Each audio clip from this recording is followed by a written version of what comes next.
So log properties, we have 3 of them.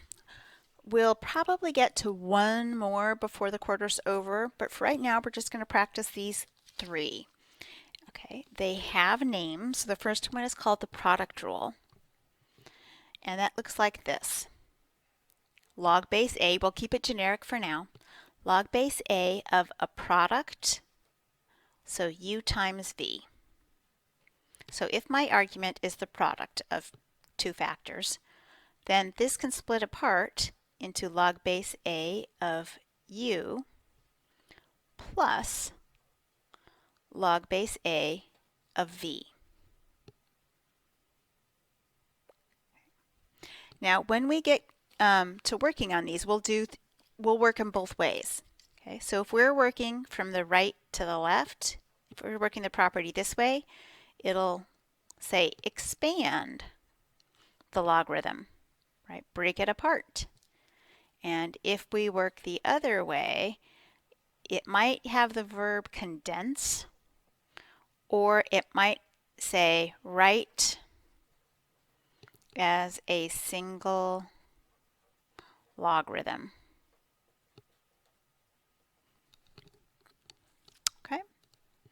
Okay, so log of a product, sum of the logs.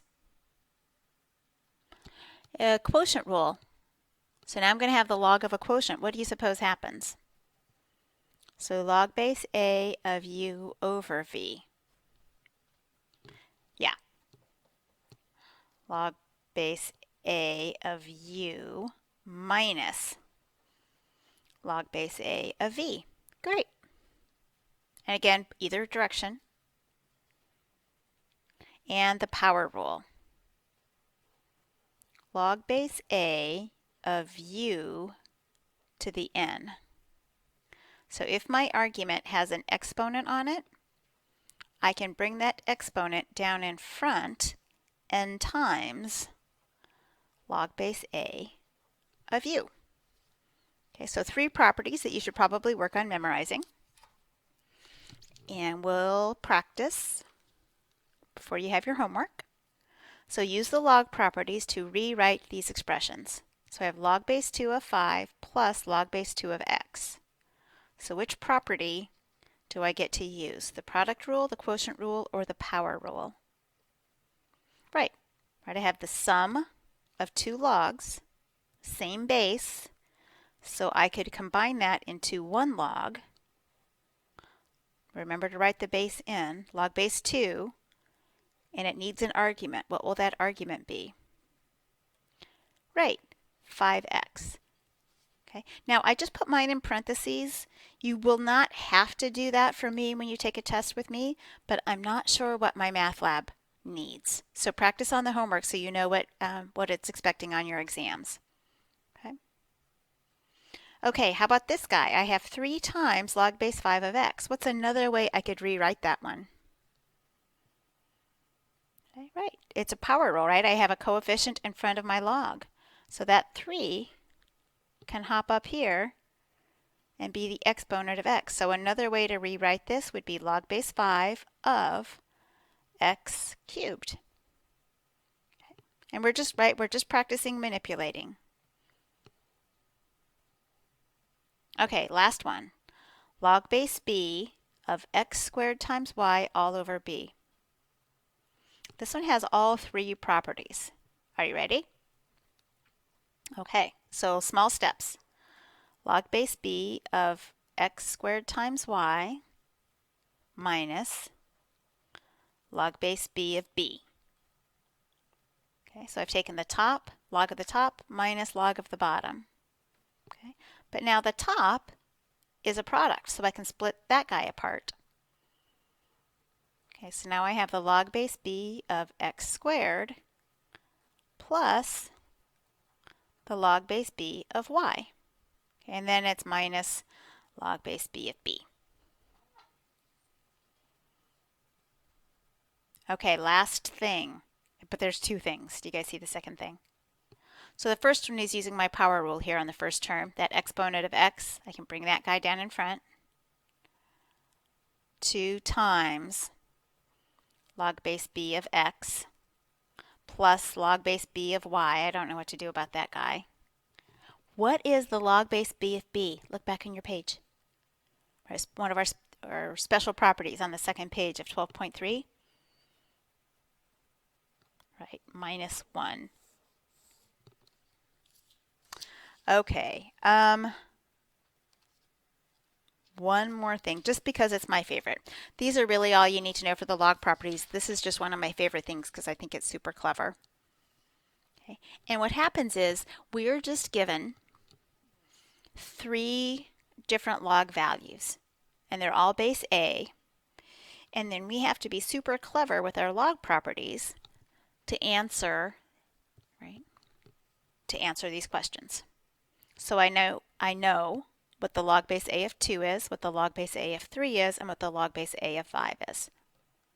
Okay, I've got some approximate answers over here. So what if I ask, what's the log base A of 6?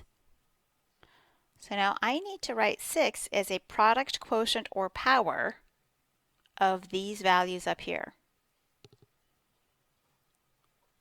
Okay, I'll do the first one so you kind of get the hang of it. So 6 is, right, 2 times 3.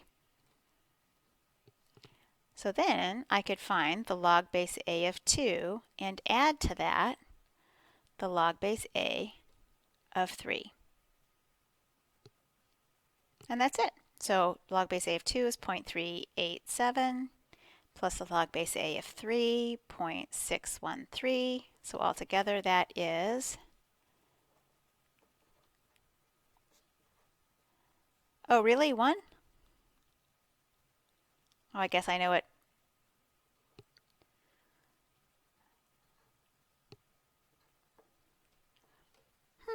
Log base A of 6 is 1. Well, that's interesting to know. Okay, that's okay. Here we go. Log base A of 5 halves. Right. So using our quotient rule.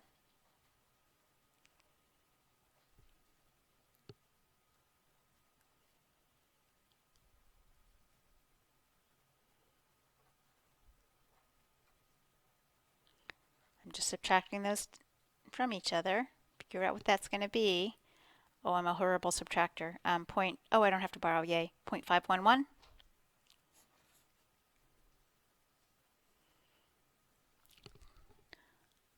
Log base A of 9. What would I do about that? Yeah, you could do it either way, right? You could do 3 times 3, or you could do 3 squared. Well, I'll go ahead and do 3 squared just because I haven't done a power rule yet. So 9 is 3 squared. And then my power rule says, well, bring the 2 down in front then. So log base A of 9 would be 2 times the log base A of 3, which was 0.613. So what is that? 6221, 1.226. And my last one, log base A of 38. Do you want to pause and give it a shot? Okay, go ahead and hit pause. Here I go. Log base A of 30 plus log base A of A. And then 30 is, what is that? 3 times 5? Log base A of 30 is 2 times 3 is 6 times 5 is 30. Okay, so log base A of 2 plus log base A of 3 plus log base A of 5 plus, what's log base A of A? 1. Very nice. So then I have to add those 3 values together. So 0.387, 0.613. Yes, I know I already did that, but here we go anyway. 898, and then I'll add 1 at the end. 1018, carry the 1. 1019, carry the 1. 1018 and 1. So these guys all add up to 1.898 plus another 1.